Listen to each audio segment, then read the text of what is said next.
ونسلم علی رسولہ الکریم اما بعد فاعوذ باللہ من الشیطان الرجیم بسم اللہ الرحمن الرحیم ومن یقنت منکن للہ ورسولہ وتعمل صالحا نؤتها اجرها مرتین صدق اللہ مولانا العظیم وبلغنا رسولہ النبی الکریم الامین رب اشرح لی صدری ویسر لی امری واحلل عقدۃ من لسانی یفقہوا قولی اللہم انک عفو کریم تحب العفو فاعف عنا یا غفور یا غفور یا غفور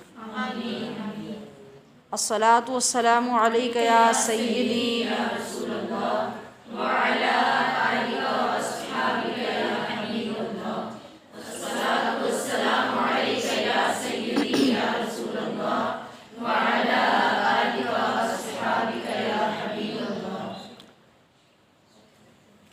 ہم نغمہ قرآنی دنیا کو سنا دیں گے، ہر فرد کو ہم اس کا دیوانہ بنا دیں گے۔ رمضان المبارک کی آج 23ویں مجلس میں الحمدللہ 22ویں پارے سے قلب و نظر کو جلا بخشنے کی کوشش ہے انشاءاللہ۔ آج کی گفتگو میں شامل 18 رکوع 9 آیات ہیں، جن میں سورۃ الاحزاب، سورۃ السبا، سورۃ فاطر اور سورہ یاسین کا کچھ حصہ شامل ہوگا الحمدللہ۔ گزشتہ پارے کے آخری رکوع سے ازواج النبی صلی اللہ علیہ وسلم امہات المومنین کے کچھ خاص احکام شروع ہوئے تھے جو آج کے اس سبق میں بھی جاری رہیں گے۔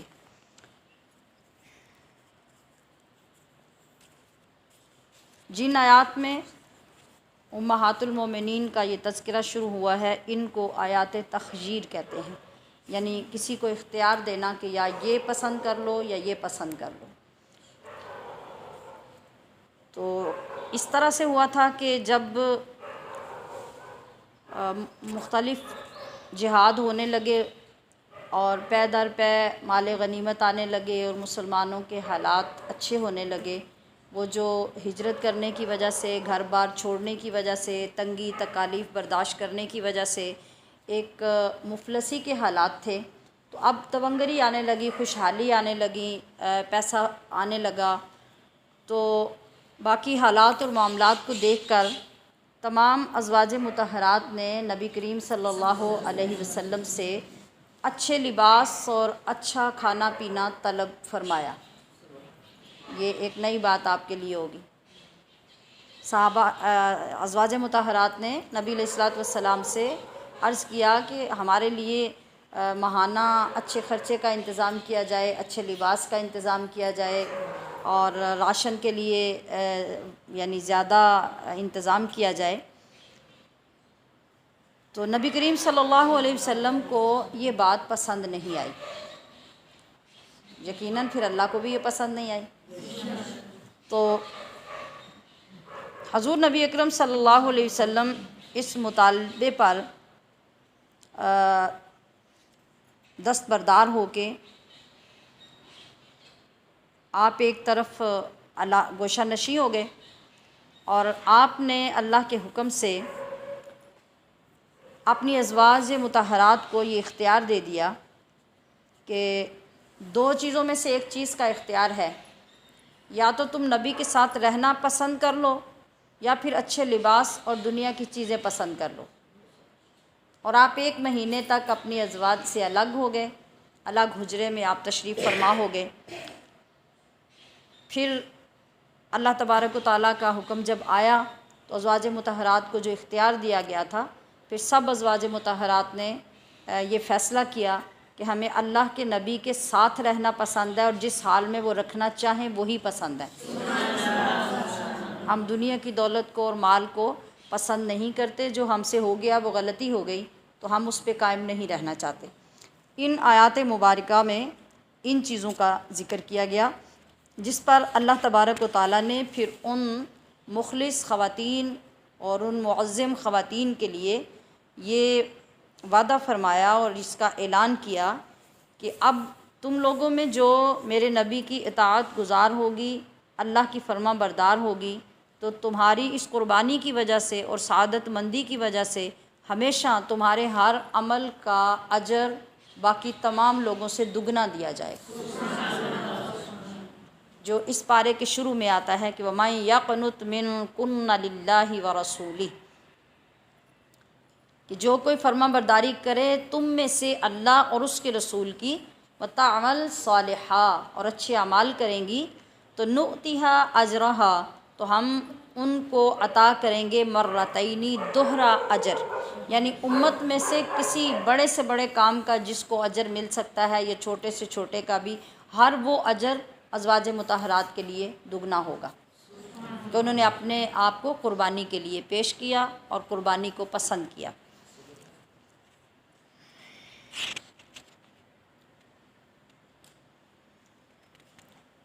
تو اب یہاں یہ رزق کریم کی نوید بھی اللہ پاک نے سنائی۔ رزق کریم کیا ہے؟ یعنی اس کے بدلے میں جنت کی اعلیٰ نعمتیں، جو رزق جنت میں دیا جائے گا اس کو رزق کریم فرمایا گیا۔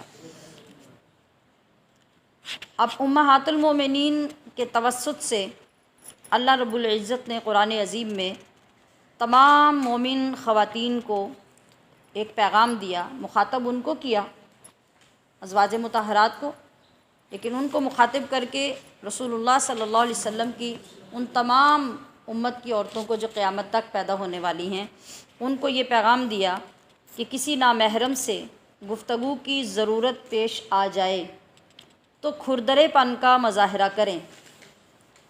یہ کیا ہے؟ یہ اخلاقیات ہیں، ٹھیک ہے؟ یہ بات ذرا ہٹ کے سمجھنے والی ہوگی۔ یہ اخلاقیات ہیں جو رب سکھا رہا ہے، جو قرآن سکھا رہا ہے۔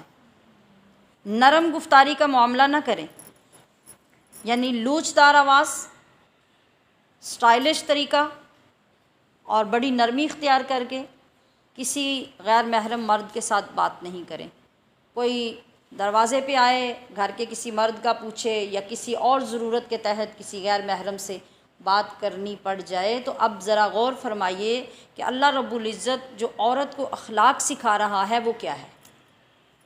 ہمارے نزدیک اخلاق اچھے وہ ہوتے ہیں کہ ہم ہنس کے بات کریں، اگلا بندہ خوش ہو جائے ہماری بات سن کے، تو یہ عورت کو عورت کے لیے تو زیب دے گا اور یہی اس کا اخلاق ہوگا، مگر عورت کو غیر مرد کے لیے یہ اخلاق نہیں دیا گیا۔ کیوں نہیں دیا گیا؟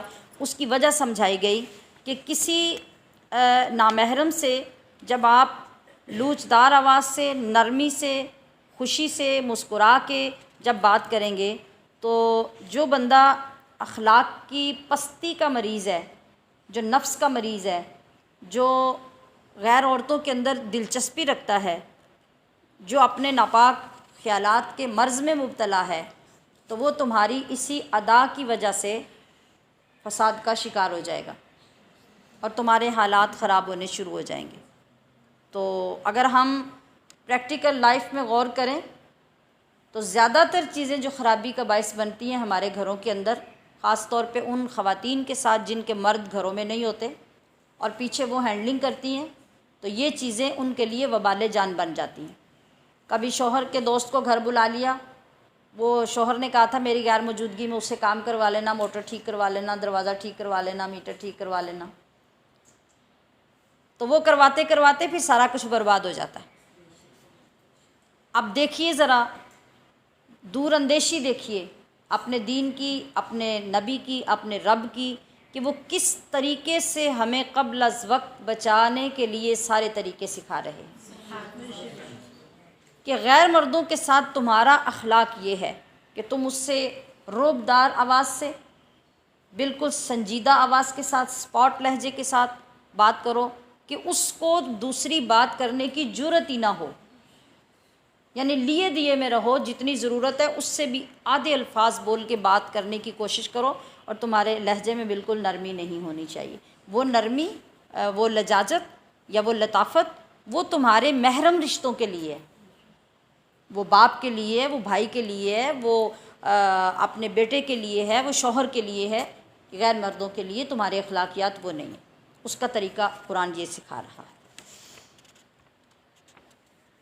اور حکم ہوا کہ تم گھروں میں ٹھہری رہا کرو، وقرن فی بیوتکن، کہ عورت کی اصل جگہ، اس کا اصل وقار، اس کی اصل عزت یہ ہے کہ وہ گھر کے اندر رہے۔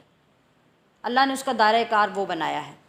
سابقہ جاہلیت کے طور طریقوں کی جو عورتیں تھیں ان کے مطابق بے پردگی کا مظاہرہ نہ کرو۔ ولا تبرجن تبرج الجاہلیت الاولی، یہ الفاظ ہیں قرآن کریم کے، کہ تم جہالت کے زمانے کی جاہل عورتوں کی طرح سج دھج کے بن سنور کے بے پردہ باہر مت نکلو۔ یہ اللہ نے اپنے محبوب کی امت کی ہر عورت کو طریقہ بتا دیا۔ اب پتہ کیا چلا کہ بے پردگی آج کی نہیں ہے، بے پردگی ہر دور جہالت کی ہے۔ جس وقت بھی کوئی انسان روگردانی کرتا ہے اللہ کے احکام سے تو وہاں ایسے ماحول کریٹ ہوتے ہیں۔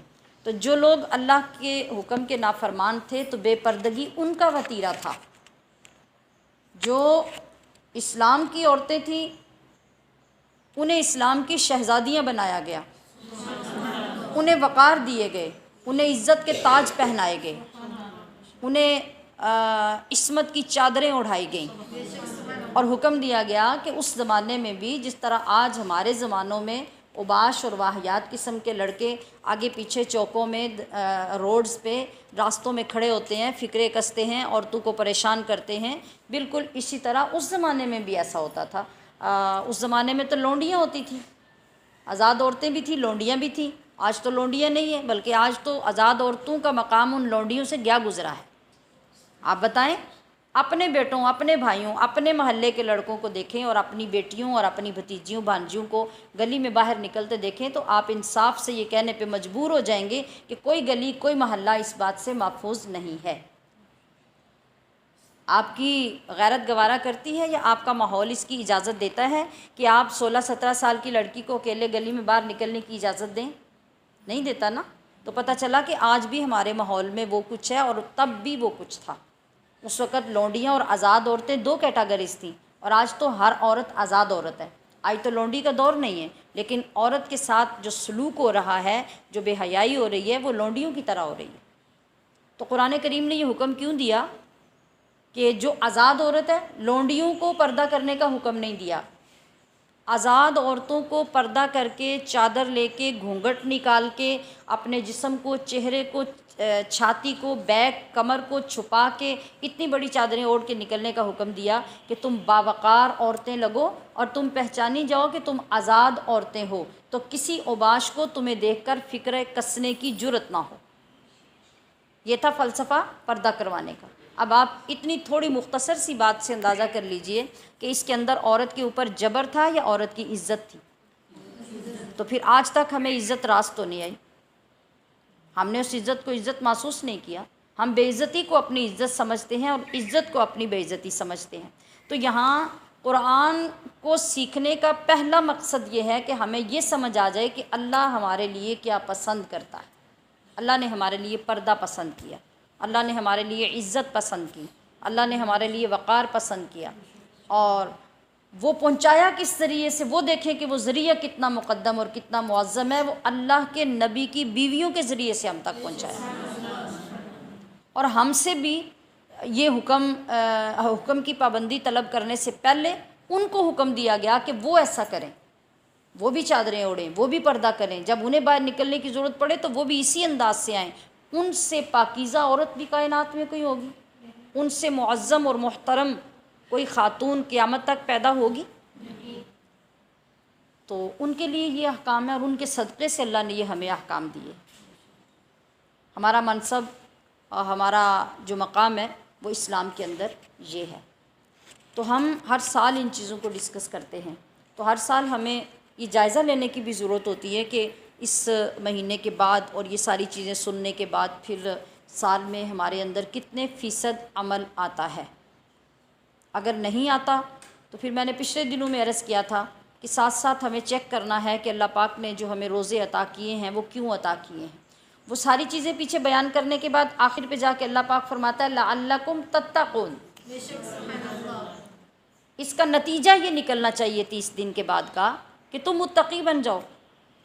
متقی ہوتا ہی وہ ہے جو گناہ سے بچے گا۔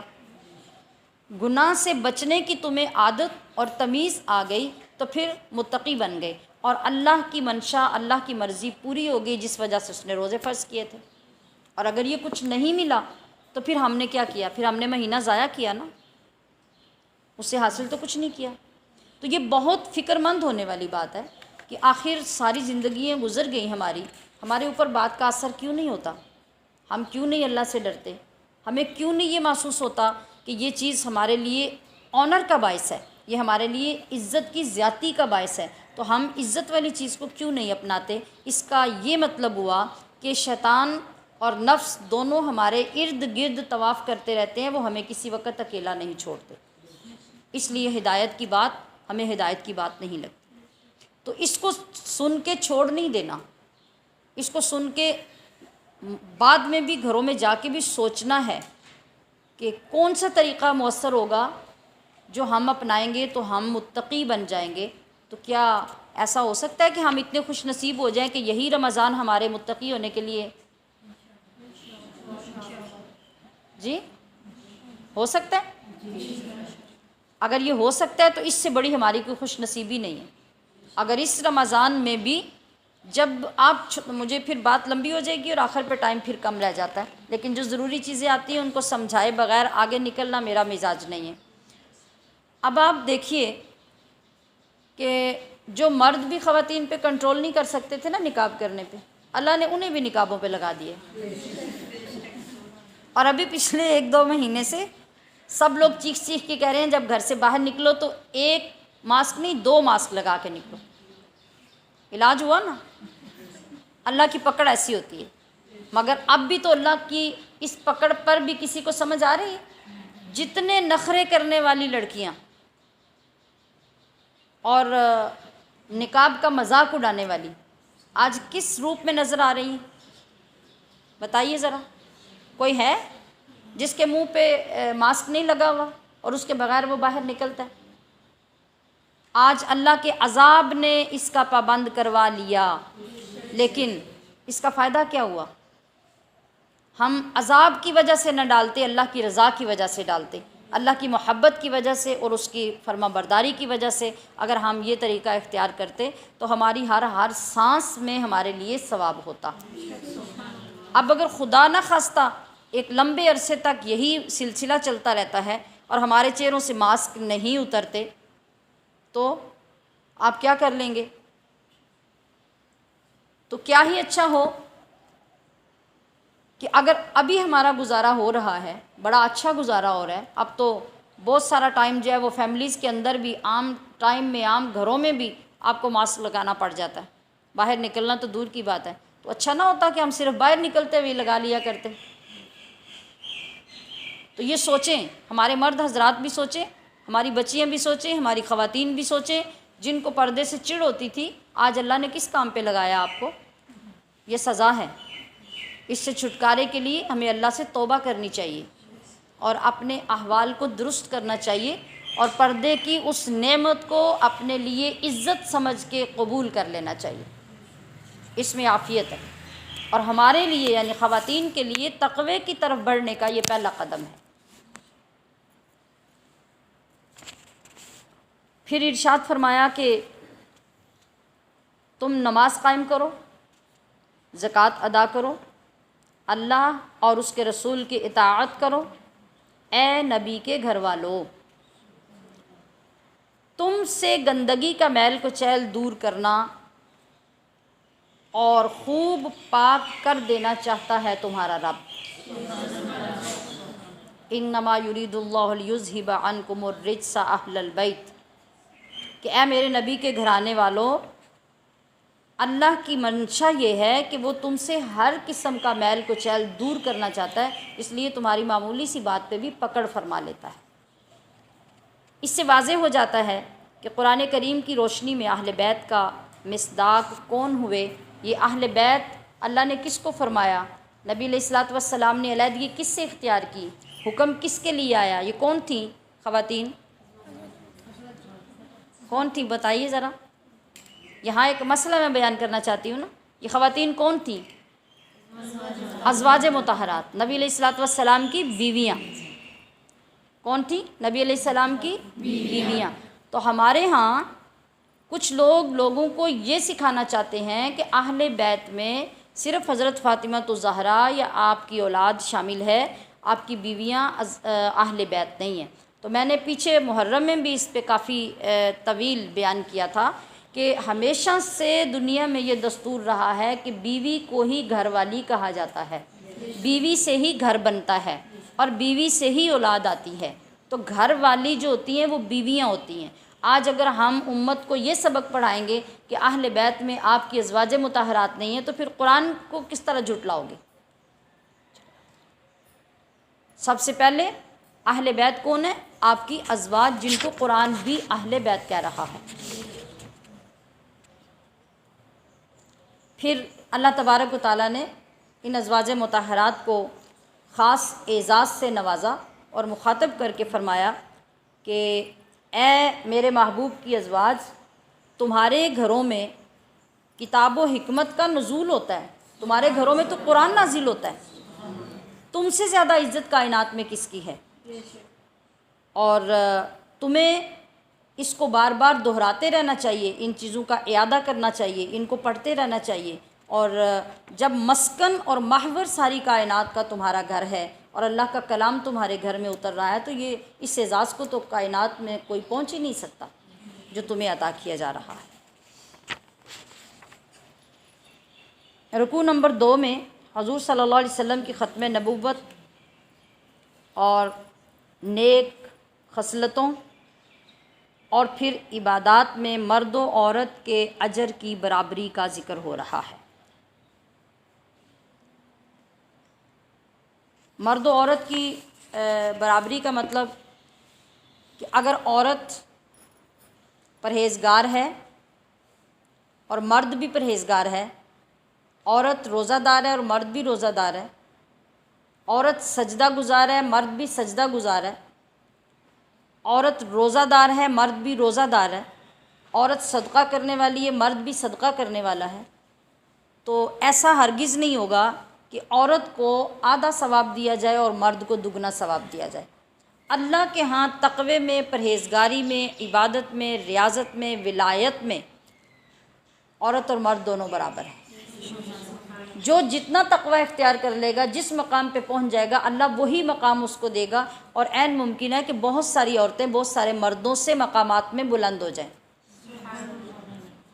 اور ہمارے پاس یہی ازواج مطہرات اور اہل بیت کی مثالیں موجود ہیں.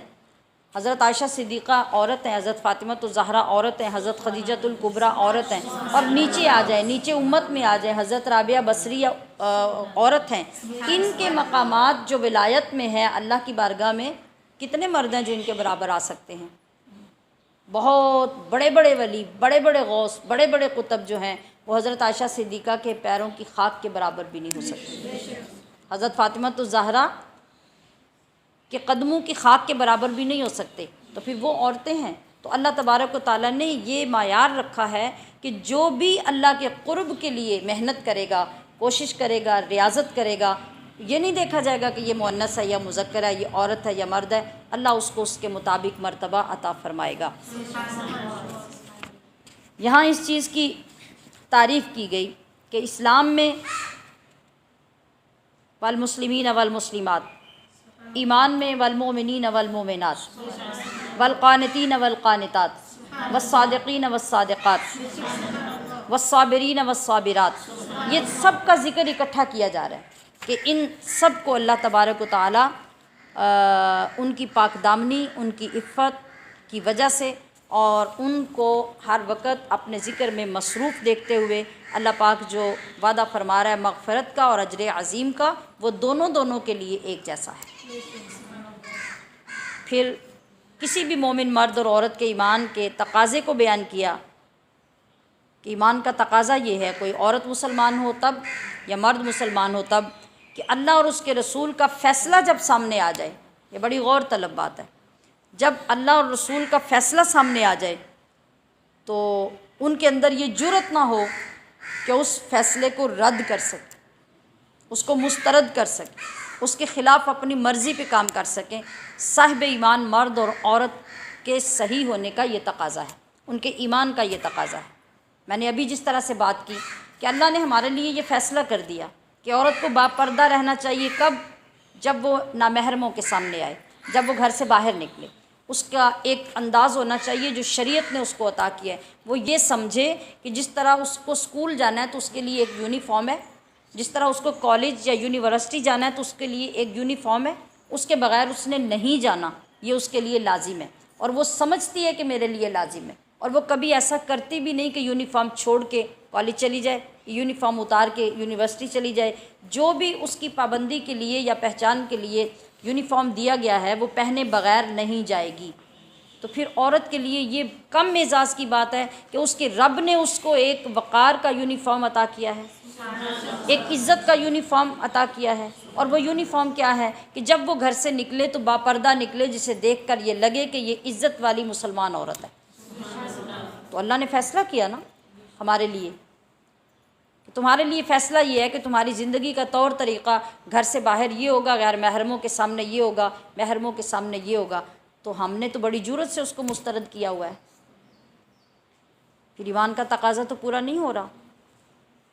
تو ہمارے ہر روز بیٹھنے کا، درس حاصل کرنے کا، ان چیزوں کو سننے کا مقصد ہونا بھی یہی چاہیے کہ ہم سیکھنے جا رہے ہیں جو اب تک نہیں سیکھا، وہ کرنے کا عہد کرنے جا رہے ہیں جو ابھی تک نہیں کیا، اور پھر ہمیں اس پہ عمل بھی کرنا چاہیے۔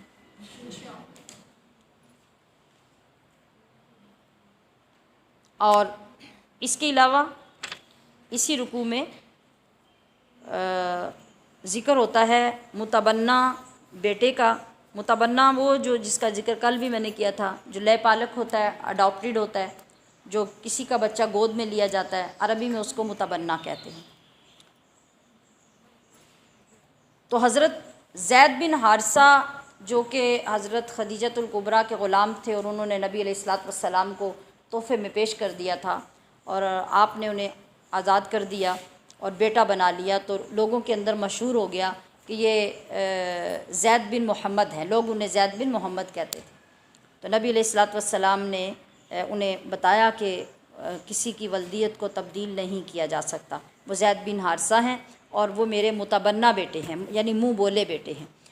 تو آپ نے جس وقت ان کو بیٹا بنایا، پھر آپ نے ان کی پرورش کی، اور جب شادی کا وقت آیا تو ان کی شادی بھی کی۔ اس دور میں عرب میں یہ رواج تھا کہ یعنی جہالت کی تو کوئی انتہا نہیں تھی نا، میں پہلے کئی بار بیان کر چکی کہ وہاں تو ستیلی ماؤں کو بھی باپ کے مرنے کے بعد بیویاں بنا لیا جاتا تھا۔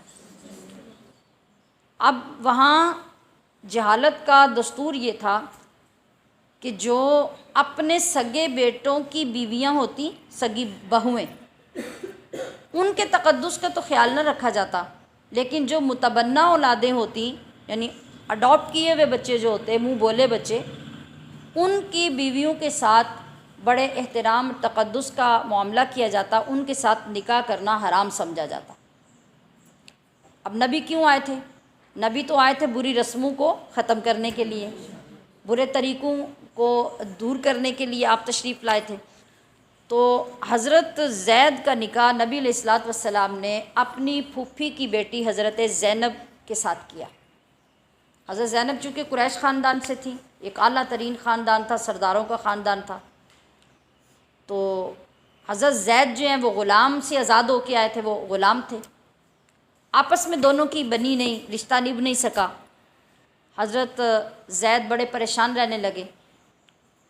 نبی کریم صلی اللہ علیہ وسلم نے اللہ کے حکم کا انتظار کیا، ان کو کوئی جواب نہیں دیا، حتیٰ کہ اللہ کا حکم آ گیا کہ زینب کو طلاق دے دیں، جب ان کی آپس میں زندگی نہیں گزر رہی۔ تو حضرت زید نے حضرت زینب کو طلاق دے دی۔ طلاق دینے کے بعد تھوڑا عرصہ گزرا، اللہ تبارک و تعالیٰ نے نبی علیہ الصلوۃ والسلام کا نکاح خود حضرت زینب سے کر دیا۔ جس کی خبر اللہ تعالیٰ نے نبی علیہ السلام کو دی، اور آپ ڈائریکٹلی اس خبر اور اطلاع اور نکاح کے ہونے کے بعد حضرت زینب کے پاس تشریف لے گئے. ٹھیک ہے. اب جب یہ کام ہوا تو پورے عرب میں یہ کہہ لیں کہ وہ الزام تراشیاں شروع ہو گئیں کہ رسول اللہ صلی اللہ علیہ وسلم نے اپنی بہو سے نکاح کر لیا، اور ان کے نزدیک یہ اتنا برا کام تھا، اتنا برا کام تھا کہ جس کی کوئی مثال نہیں. اللہ پاک نے کیوں کروایا؟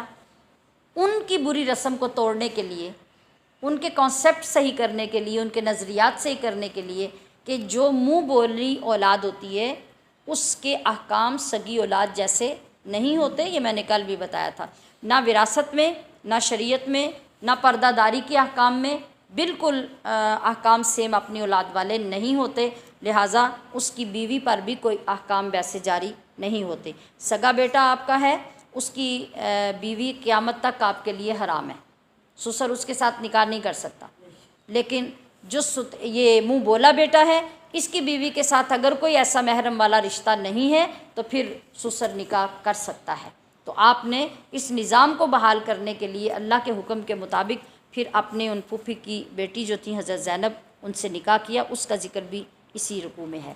رکوع نمبر 3 میں اللہ کا ذکر اور نبی علیہ الصلوۃ والسلام کی شان و شوکت کا بیان کیا گیا ہے. اہل ایمان کو اللہ کی تسبیح اور ذکر کی کثرت کی تلقین کی گئی ہے، اور نبی علیہ السلام کی کچھ چند امتیازی خوبیوں کا ذکر ہے کہ اے نبی صلی اللہ علیہ وسلم، ہم نے آپ کو گواہ بنا کے، خوشخبری دینے والا بنا کے، ڈر سنانے والا بنا کے، اللہ کی طرف دعوت دینے والا بنا کے، اور روشن چراغ بنا کے بھیجا ہے.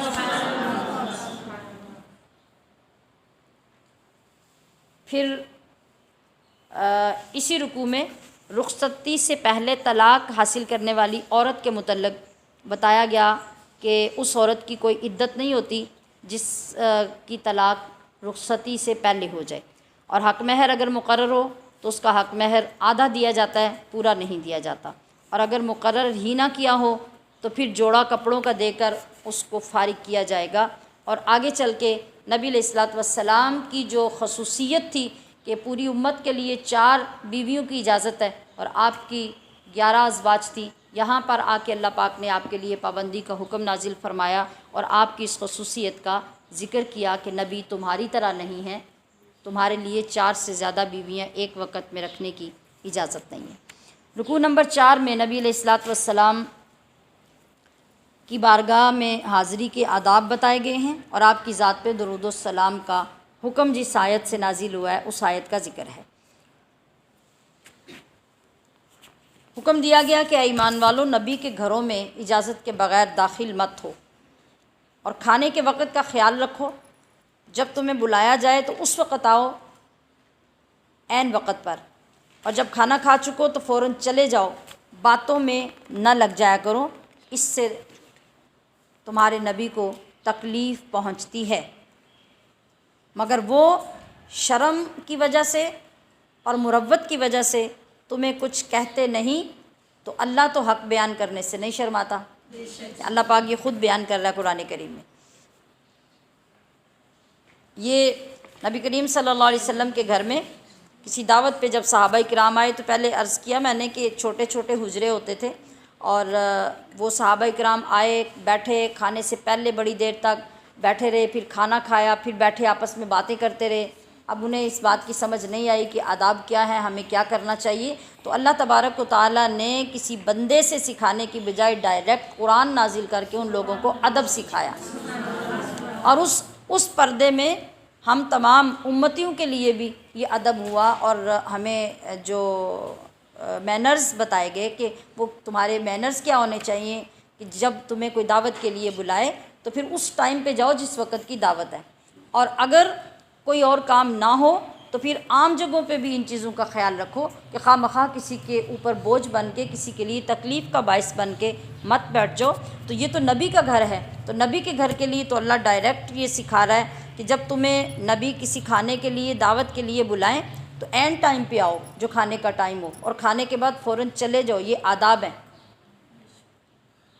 تو ایک مرتبہ ایسا ہوا تو نبی علیہ الصلوۃ والسلام کو اذیت پہنچی، آپ کبھی اٹھ کے باہر تشریف لے جاتے، کبھی اندر آ جاتے، گھر میں ازواج پاک کو بھی تکلیف پہنچ رہی تھی، تو اللہ تبارک و تعالیٰ نے اپنے محبوب کی یہ پریشانی کو جب دیکھا تو قرآن نازل فرما کے ان لوگوں کی تربیت فرمائی، اور پھر سکھایا کہ جب تمہیں امہات المومنین سے یعنی نبی علیہ السلام کی بیویوں سے کچھ مانگنے کی ضرورت پڑے، جیسا کہ نبی علیہ الصلوۃ والسلام کسی صحابی کو بھیجتے کہ جائیں فلاں زوجہ مکرمہ کے گھر سے یہ چیز لے آئیں، یا حضرت فاطمہ زہرا کے گھر سے یہ چیز لے آئیں، یا ویسے مطلب محلے میں کسی کو اپنی کوئی ضرورت ہوتی ہے تو کوئی جاتا ہے کسی کے گھر میں لینے کے لیے، تو یہاں تک بھی طریقہ اللہ کریم نے اپنے نبی کی بیویوں کے لیے سکھایا کہ امت کو کیا کرنا چاہیے کہ ان سے جب کوئی چیز تم مانگو تو پردے کے پیچھے کھڑے ہو کے مانگو۔ حجروں پہ پردے لگے ہوتے تھے، پردوں کے پیچھے کھڑے ہو کے مانگو، اور حضور کو کسی طرح بھی ایذا مت پہنچاؤ۔ پھر یہ حکم بھی یہاں واضح کیا گیا کہ نبی علیہ الصلوۃ والسلام کے پردہ فرما جانے کے بعد کبھی کسی وقت میں بھی کوئی شخص نبی کی ازواج سے نکاح نہیں کر سکتا، اور اگر ازواج مطہرات کے سگے رشتے جو محرم رشتے ہیں وہ یا ان کے پاس آنے والی لونڈیاں اور خواتین وہ ان کے گھروں کے اندر داخل ہو جائیں، ان کے پاس چلے جائیں، تو اس میں کچھ مضائقہ نہیں ہے۔ پھر درود پاک کی وہ معروف ترین آیت کریمہ ان اللہ و ملائکتہ یصلون علی النبی یا ایھا الذین آمنوا صلوا علیہ وسلموا تسلیما، یہ اس رکوع میں نازل ہوئی ہے سورۃ الاحزاب میں 22ویں پارے میں، جو ہم کثرت سے پڑھتے ہیں، اور اسی کی وجہ سے درود پاک بھی ہمارے اوپر پڑھنا واجب ہوا۔ آگے اس کے متصل قرآن عظیم میں فرمایا گیا کہ اللہ اور اس کے رسول کو ستانے والوں پر دنیا اور آخرت میں لعنت نازل ہوتی ہے، اور ان کے لیے رسوا کرنے والا عذاب تیار کیا جا چکا ہے۔ لہٰذا اپنے نبی کی ذات کا احترام، نبی سے وابستہ ہر رشتے کا احترام، ہر چیز کا احترام، اور آپ کی ذات پر کثرت سے درود کو لازم کرنا یہ امتی کے لیے لازم ہے۔ رکوع نمبر 5 میں پھر پردے کے باقاعدہ احکامات آئے ہیں جن کی تفصیل ہم ہر سال تعمیل دین میں پڑھتے ہیں، یہاں تو ظاہر مختصر ہی ہم ہیڈنگ پڑھیں گے کہ اب اسلامی معاشرے میں جو تمام مسلمان خواتین ہیں ان کو پردہ کرنے کے لیے چادروں کے پلو اپنے چہروں پہ ڈالنے کا حکم دیا گیا، یا چادر کا پلہ کھینچ کر گھونگھٹ نکال کے جیسے پرانے زمانے میں خواتین کرتی تھیں۔ آج بھی کچھ پرانی پٹھان خواتین آپ دیکھتے ہیں، ہمارے علاقوں میں بھی اب تو بہت ساری خواتین رہتی ہیں، تو ان کا طریقہ بھی یہی ہوتا ہے، جو بزرگ پٹھان خواتین ہیں۔ اب نئی جو جنریشن ہے وہ تو ہماری جیسی ہی ہو گئی ہے، بے عمل، لیکن وہ لوگ جو ہیں وہ کتنے وقار سے باہر نکلتی ہیں کہ کیسے ان کے لباس ہوتے ہیں، وہ کام بھی سب کرتی ہیں، کھیتوں میں بھی جاتی ہیں، بازاروں میں بھی اپنا کام کرتی ہیں، مگر ان کی چادریں اس طرح ہوتی ہیں کہ ایک آنکھ ان کی نظر آ رہی ہوتی ہے اور باقی چہرہ گھونگھٹ سے ڈھکا ہوا ہوتا ہے۔ یہ سٹائل ہے، عرب خواتین کا بھی یہی سٹائل تھا اور ان کا بھی یہی سٹائل ہے۔ تو اس طرح عورت کو پردہ کر کے باہر نکلنے کا حکم دیا گیا۔ لیکن اب مطلب یہ ہے کہ کسی بھی دور میں آپ کے لیے یہ سٹائل ضروری نہیں ہے کہ اسی سٹائل سے آپ نے پردہ کرنا ہے، صرف پردہ کرنا مقصود ہے۔ آپ جس سے بھی کریں، آپ عبایا پہنیں، آپ چادر لیں، آپ گھونگھٹ نکالیں، آپ نقاب لیں، جس طریقے سے بھی آپ پردہ کر سکتے ہیں، آپ کا لباس آپ کے جسم نمائش سے بچ جاتے ہیں، بس وہی طریقہ مطلوب ہے۔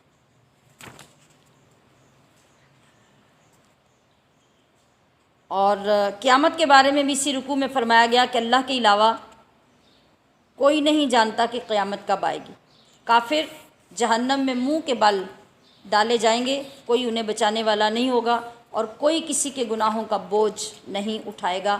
آج یہ سارے احکام آپ کو اس لیے سمجھائے جا رہے ہیں کہ ان گناہوں سے بچ جائیں جو اللہ پاک نے کرنے سے ہمیں روکا ہے، اور جو نیکیاں کرنے کا حکم دیا ہے وہ کر کے اپنے آپ کو بچا لیں۔ اللہ فرما رہا ہے کہ قیامت میں کوئی کسی کا بوجھ نہیں اٹھائے گا، آپ نے اپنے گناہوں کا بوجھ خود اٹھانا ہے، اور اگر اتنی جرت اور اتنی ہمت ہے تو پھر دل کھول کے گناہ کرتے رہیں۔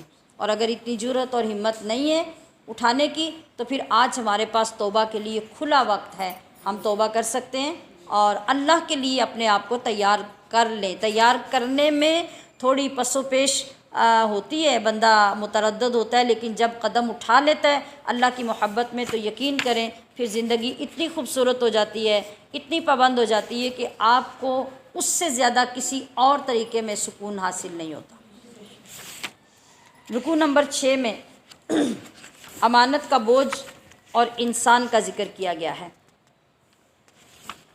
یہاں کس امانت کی بات ہے کہ اہل ایمان کو تقوی کی اور مضبوط بات کرنے کا ذکر کرتے ہوئے اللہ تعالیٰ اور اس کے رسول کی اطاعت کرنے پر اس کی طرف سے مغفرت اور بہت بڑی کامیابی کی خوشخبری دی گئی ہے کہ جو لوگ اس پہ قائم رہیں گے تو آج ہی اللہ آپ سے مغفرت کا وعدہ کر رہا ہے، آج ہی اللہ آپ کو بہت بڑی خوشخبری، کامیابی کی خوشخبری سنا رہا ہے اور فرما رہا ہے کہ اسلام کی عظیم الشان امانت، اسلام ایک امانت ہے، قرآن ایک امانت ہے۔ اللہ پاک نے یہ دینے کے لیے زمین کو مخاطب کیا، آسمان کو مخاطب کیا، پہاڑوں کو مخاطب کیا، کوئی چیز ان میں سے اسلام کی امانت اٹھانے کے لیے تیار نہیں ہوئی۔ قرآن کریم فرماتا ہے لو انزلنا ھذا القرآن علی جبل لرأیتہ خاشعا متصدعا،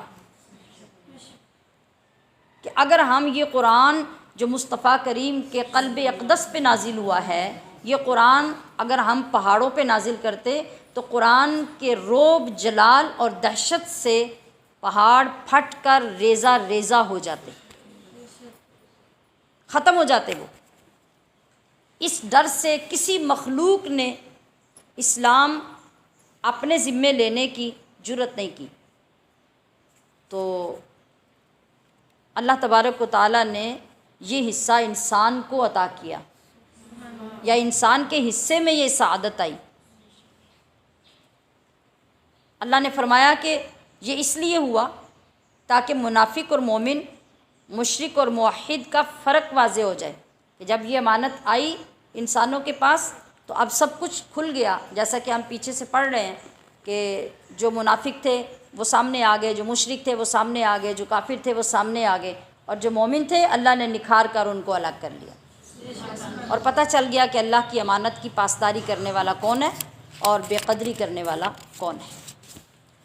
یہاں ہماری سورۃ احزاب مکمل ہوئی، اور اب آگے سورۃ السبا، یہ بھی مکی سورت ہے، اس کی 54 آیات ہیں اور 6 رکوع ہیں۔ یہ سبا صاد کے ساتھ نہیں ہے، سین کے ساتھ ہے، اور سبا یہ ایک بستی کا نام تھا۔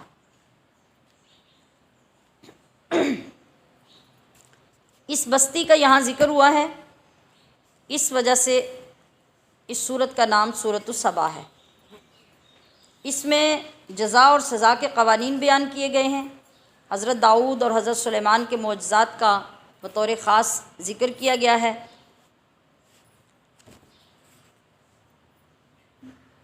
سورت کے آغاز میں آسمان اور زمین کی ہر چیز کا ذکر کیا گیا کہ وہ سب کی سب اللہ کی توصیف اور تعریف کرتی ہیں، اس کا علم بہت وسیع ہے۔ زمین سے نکلنے یا زمین میں داخل ہونے اور آسمان سے اترنے یا آسمان کی طرف چڑھنے والی ہر چیز کو وہ جانتا ہے۔ یہ اللہ کی شان ہے کہ وہی جان سکتا ہے، وہی جانتا ہے۔ زمین و آسمان کی وسعتوں میں پائی جانے والی چھوٹی سے چھوٹی چیز جو ہے وہ بھی اس کے علم سے باہر نہیں ہے، حتیٰ کہ ایک ذرہ کہاں ہے وہ اس کو بھی جانتا ہے۔ جب تک ہمارا اتنی وسعت کے ساتھ اپنے رب پر ایمان نہیں ہوتا تو ہم اپنے رب کے ایمان میں پورا نہیں اتر سکتے۔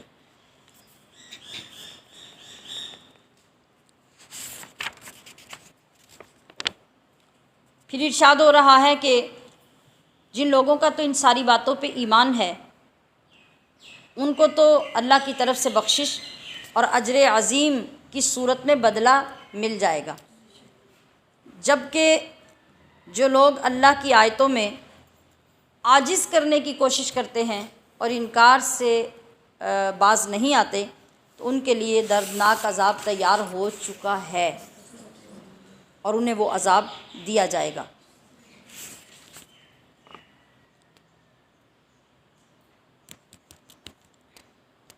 تو اے حبیب، یہ لوگ بری طرح سے بھٹک چکے ہیں، ان ظالموں کو ڈرنا چاہیے کہ اگر ہم چاہیں تو ان کو زمین کے اندر دھنسا دیں، اور اگر ہم چاہیں تو ان کے اوپر آسمان کا ٹکڑا گرا کر انہیں پیس دیں، لیکن ہم ایسا نہیں کرتے، انہیں پوری مہلت دیتے ہیں کہ کسی وقت بھی جا کر یہ توبہ کر لیں۔ پھر رکوع نمبر 8 میں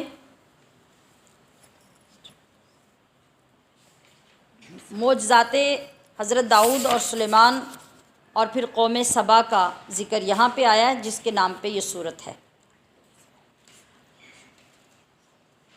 حضرت داؤد علیہ السلام پہ اللہ تعالیٰ کے بہت فضل اور بہت عنایات تھی۔ عنایات اور فضل تو اللہ نے ہر نبی پہ کیے، لیکن ہم اتنے دنوں سے یہ دیکھ رہے ہیں نا، علم میں آ رہا ہے کہ ہر نبی کی الگ شان ہے، ہر نبی کو الگ معجزہ عطا کیا، ہر نبی کے اندر ایک الگ خاصیت رکھی۔ تو کمال آ کے کہاں ہوتا ہے؟ محمد مصطفیٰ پر، کہ جتنے نبیوں کو اللہ پاک نے اپنے اپنے زمانوں میں معجزات دیے، شانیں عطا کیں، خاصیتیں عطا کیں، وہ ساری جمع کر کے آمنہ کے لال کو عطا فرما دی۔ تو حضرت داؤد علیہ السلام کا خاص معجزہ بڑا خوبصورت تھا۔ اللہ تعالیٰ نے آپ کو آواز اتنی پیاری عطا فرمائی تھی، آپ کا لہجہ، آپ کی لے اتنی زبردست تھی کہ جس وقت آپ اپنی کتاب، ان کی کتاب کون سی تھی؟ زبور۔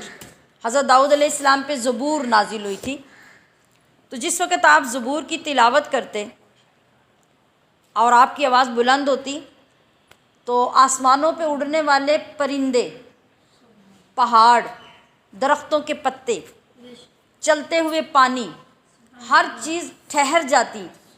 بعض جگہوں پہ ان کی ساتھ تسبیح کرنے کا ذکر آتا ہے اور بعض جگہوں پہ انتہائی خاموشی سے جھک کر آپ کے کلام کو سننے کا ذکر آتا ہے۔ آج بھی اگر کسی کا انتہائی خوبصورت لہجہ اور انتہائی خوبصورت آواز ہو تو کہتے ہیں کہ اللہ نے اسے لہجہ داؤدی عطا کیا ہے، اللہ نے اسے آواز داؤد علیہ السلام جیسی عطا کی ہے۔ اتنی خوبصورت آواز تھی آپ کی کہ ہر چیز ان کے ساتھ اس کی تلاوت میں مصروف ہو جاتی۔ لوہا ان کے ہاتھوں میں نرم کر دیا گیا، اس کا ذکر ہم پیچھے کر چکے ہیں کہ آپ اپنے ہاتھ سے اس کو مولڈ کرتے اور ہاتھوں سے وہ ایک نرم چیز کی طرح مڑتا جاتا اور چیزیں تیار ہوتی جاتی، اور جنگی لباس جو زرہ لوہے کی ہوتی ہے وہ بنانے کا آپ کام کرتے تھے اور اس سے اپنا کاروبار کرتے تھے۔ پھر سلیمان علیہ السلام جو آپ کے بیٹے تھے، ان کو اللہ پاک نے سفر کی ایسی سہولت عطا فرمائی کہ جتنا سفر انسان ایک مہینے میں کرتا ہے نا، اتنا سفر وہ صبح کے ٹائم پہ کرتے، آدھی دنیا کا وزٹ اس وقت کرتے، اور شام کے وقت آدھی دنیا کا وزٹ کرتے، اور ایک مہینے کی مسافت آپ کے تخت پر اس وقت میں طے ہو جاتی۔ یہ آپ کا معجزہ تھا اور یہ طاقت اللہ نے آپ کو عطا فرمائی تھی۔ پھر اس دور میں بہت بڑے بڑے برتن جیسے ٹب ہیں اور وہ دیگیں ہیں، یہ سب چیزیں بنانے کے لیے اللہ تعالیٰ نے ان کی سلطنت میں تانبے کا چشمہ بہا دیا تھا، یعنی لیکوڈ ہو کے اس کا چشمہ بہتا تھا، جس سے بہت بڑے بڑے برتن، بڑے بڑے لگن، بڑی بڑی دیگیں جو ہیں وہ آسانی سے ڈھال لی جاتی اور تیار کر لی جاتی۔ یہ بھی آپ کے دور کا معجزہ تھا۔ جنات کو اللہ پاک نے ان کے لیے مسخر کر دیا، ان کے غلام بنا دیے، اور جنات آپ کی سلطنت میں بہت بڑے بڑے تعمیری پروجیکٹ بنا کرتے اور تعمیریں کرتے، چیزیں بناتے، ہر چیز میں آپ کی غلامی کرتے۔ اب یہ جو جنات تھے یہ دعویٰ کرتے تھے اور ابھی بھی کرتے ہیں کہ ہمیں غیب کا علم ہے اور ہم ہر چیز کو جانتے ہیں۔ آج بھی جن لوگوں کے ساتھ جنات ہوتے ہیں، جو لوگ جنات سے کام کرواتے ہیں، وہ اسی طرح ان کو بیوقوف بناتے ہیں کہ وہ جو بتا رہے ہوتے ہیں وہ سچ ہی بتا رہے ہوتے ہیں، اور لوگ اگر آپ تھوڑا سا غور کریں تو ابھی تو شاید لوگ تھوڑے سے سمجھدار ہو ہی گئے ہیں، لیکن بعض مقامات آج بھی ایسے ہیں کہ کبھی کسی کے اندر جن کی حاضری ہو جائے نا، کو پتہ ہوتا تھا جی فلاں بندے کو جمعرات کو حاضری ہوتی ہے، آدھا گاؤں اس کے گھر چلا جاتا تھا کہ حاضری ہوگی تو اپنے ساری باتیں جا کے اس سے پوچھ لیں گے۔ ہماری جہالتوں کا یہ حال ہے۔ اب اللہ پاک قرآن مجید میں ہمیں سمجھا رہا ہے کہ اب مجھے بتاؤ کہ جنات کو میں نے علم غیب دیا کہ نہیں دیا۔ اب چونکہ وہ سارے نوکری کرتے تھے، سارے نوکر تھے حضرت سلیمان علیہ السلام کے، تو آپ جب ان سے تعمیری کام کروا رہے تھے تو آپ ایک لاٹھی کے سہارے کھڑے ان کی نگرانی کر رہے تھے، اور یہ لوگ اپنے اس دعوے کا بار بار پرچار کرتے تھے کہ ہمیں اللہ نے علم غیب دیا ہے۔ تو آپ کو پتہ ہے کہ جب تک کوئی نگران سر پہ نہ ہو عوام کام نہیں کرتی۔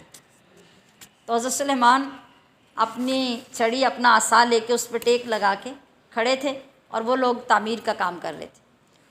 اب اللہ تعالیٰ نے اس طرح ان کے ذہن کو ہٹایا کہ دن رات کام کرتے رہے، اور حضرت سلیمان اپنی اس چھڑی کا سہارا لیے کھڑے رہے۔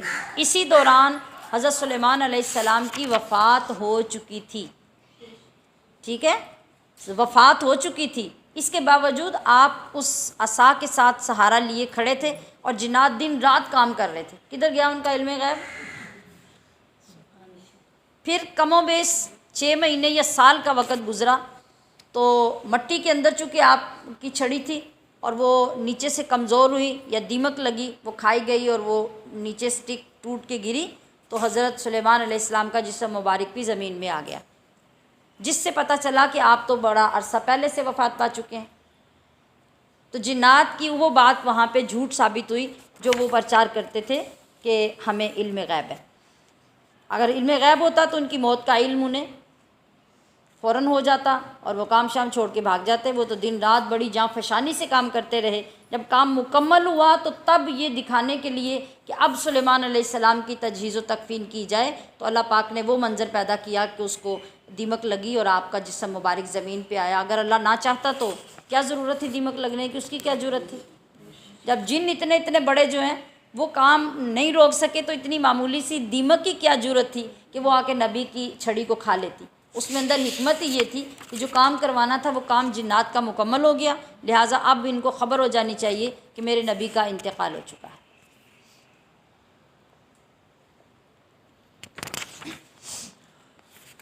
تو اس طرح سے جو قوم سبا کی بستی ہے اس کا بھی ذکر اس کے اندر کیا گیا کہ وہ لوگ زراعت پیشہ تھے، یعنی زمینیں، باغات، کھیت، فصلیں بے پناہ کہ اس کی مثال نہیں دی جا سکتی۔ اس قدر بیوٹی تھی وہاں کہ دنیا میں وہ جنت کا ایک نمونہ نظر آتی تھی۔ اس طرح پھل تھے، ایسے پھل، اور اتنی بے شمار کوانٹیٹی ان کی ہوتی کہ آپ اندازہ نہیں کر سکتے۔ بے مثال آبادی تھی اور اتنی خوبصورت کہ ہم لفظوں میں اسے بیان نہیں کر سکتے۔ اس کے دائیں بائیں جو ہے وہ اس قدر خوبصورت باغات تھے کہ وہ بستی پوری ان کے اندر ڈھکی ہوئی تھی۔ وہ لوگ اللہ کا رزق کھاتے، عیش کرتے۔ اب چاہیے تو یہ تھا کہ وہ اپنے اس شکر پر قائم رہتے، مگر شیطان آ گیا بیچ میں، اس نے آ کے انہیں راستہ تبدیل کرنے پہ مجبور کر دیا۔ انہوں نے اللہ کا شکر ادا کرنے سے اعراض کیا، اللہ کی ناشکری میں مبتلا ہو گئے۔ تو وہاں انہوں نے ایک بند بنا رکھا تھا، جیسے ڈیم ہوتا ہے پانی کا، جس سے وہ اپنے باغات کو سیراب کرتے تھے اور پانی اس کے اندر جمع رہتا تھا۔ تو اللہ تبارک و تعالیٰ نے جب یہ دیکھا کہ یہ لوگ حد سے بڑھ رہے ہیں اور ناشکری میں آگے بڑھتے جا رہے ہیں، تو وہ بند ٹوٹ گیا، ڈیم ٹوٹ گیا۔ تو آپ کو پتہ ہے پھر کتنی تباہی ہوتی ہے۔ بس وہ ڈیم ٹوٹا اور اس سیلاب کے عذاب میں اللہ نے اس ساری بستی کو فنا کر دیا۔ اب وہاں کے باغات ختم ہو گئے، پھل ختم ہو گئے، فصلیں ختم ہو گئیں، اس لیے کہ وہ قوم جو اللہ کی عبادت گزار قوم تھی، اللہ کی فرما بردار قوم تھی، جب انہوں نے اس روش کو چھوڑا، نافرمان ہو گئے۔ جو نمازی تھے وہ بے نمازی ہو گئے، تو اللہ نے یہ نحوست ان کی بستی پہ نازل کی۔ میں پھر یہی یاد دلاؤں گی، اپنے گھروں میں جائزہ لیں، اپنے افراد میں جائزہ لیں، اپنے محلوں میں جائزہ لیں کہ ہمارے کتنے فیصد لوگ نمازیں پڑھتے ہیں۔ اللہ ہمیں تباہ نہیں کر رہا، اللہ ہمارے اوپر عذاب نازل نہیں کر رہا، تو اس کا یہ مطلب نہیں کہ ہم بے خوف ہو جائیں، بلکہ ہمیں اس بات کی قدر کرنی چاہیے کہ ہمارے محبوب نبی صلی اللہ علیہ وسلم کی نسبت کی وجہ سے ہم بچے ہوئے ہیں، ورنہ گناہوں میں تو ہم ان لوگوں سے کہیں آگے ہیں۔ وہاں کسی قوم میں ایک ایک گناہ ہوتا تھا، ہماری قوم میں سارے گناہ اکٹھے ہوتے ہیں۔ تو ہمیں ان چیزوں کی فکر کرنی ہے۔ قرآن پڑھنے کا یہ مطلب ہے کہ ہم اپنے آپ کو اندر سے جھانکیں، دیکھیں، چیک کریں کہ ہم کس جگہ پہ کھڑے ہیں، جس گھر میں ہم رہ رہے ہیں اس گھر کے افراد کہاں کھڑے ہیں، جس محلے میں ہم رہ رہے ہیں اس محلے کے افراد کیا کر رہے ہیں، اور یہاں عذاب سے بچنے کی کتنی گنجائش باقی ہے۔ رکوع نمبر 9 میں نبی کریم تمام انسانیت کے رسول ہیں، یہ بیان فرمایا گیا ہے۔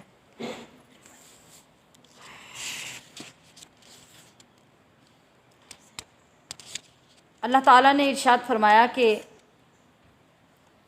ان لوگوں کو بلائیے جنہیں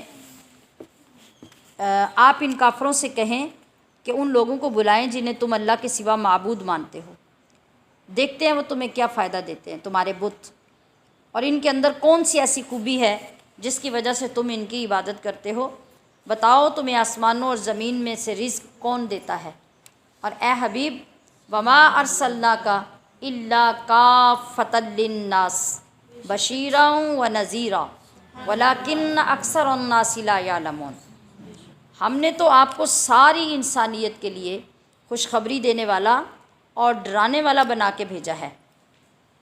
تو نبی کریم صلی اللہ علیہ وسلم نے پھر خود اپنی شان بیان کرتے ہوئے فرمایا کہ اللہ نے مجھے تمام نبیوں پر 6 باتوں میں فضیلت عطا کی ہے، جو کسی اور نبی کو عطا نہیں کی، مجھے وہ 6 فضیلتیں عطا کی ہیں۔ ایک تو یہ کہ مجھے جوامع الکلم عطا فرمائے، یعنی ایسا کلام مجھے دیا اور ایسے کلام پہ مجھے مہارت عطا فرمائی کہ تھوڑے سے لفظوں میں کثیر معانی بیان ہو جاتے ہیں۔ یہ لینگویج اور یہ کلام اللہ نے مجھے عطا کیا جو کسی نبی کو عطا نہیں ہوا، یہ عربی کی خصوصیت ہے۔ دیکھیں مثال کے طور پہ ایک لفظ ہے نا، ایک لفظ ہے ذہابہ، 3 حرف ہیں اس کے اندر، زال ہا با، چھوٹا سا لفظ ہے۔ اب اس کا ہم اپنی زبان میں ترجمہ کریں تو اس کا ترجمہ بنے گا وہ ایک آدمی گیا۔ کتنے لفظ بنے؟ وہاں تھا ذہابہ صرف، اور ادھر ہم نے جب ترجمہ کیا اپنی زبان میں تو کتنے لفظ بنے؟ تو آپ دیکھیے کہ وہ تھوڑے سے الفاظ کے اندر اپنے اتنے معنی بیان کرتی ہے وہ زبان جو اللہ نے آپ کو عطا فرمائی، اور اس زبان میں اللہ نے آپ پہ کلام نازل فرمایا۔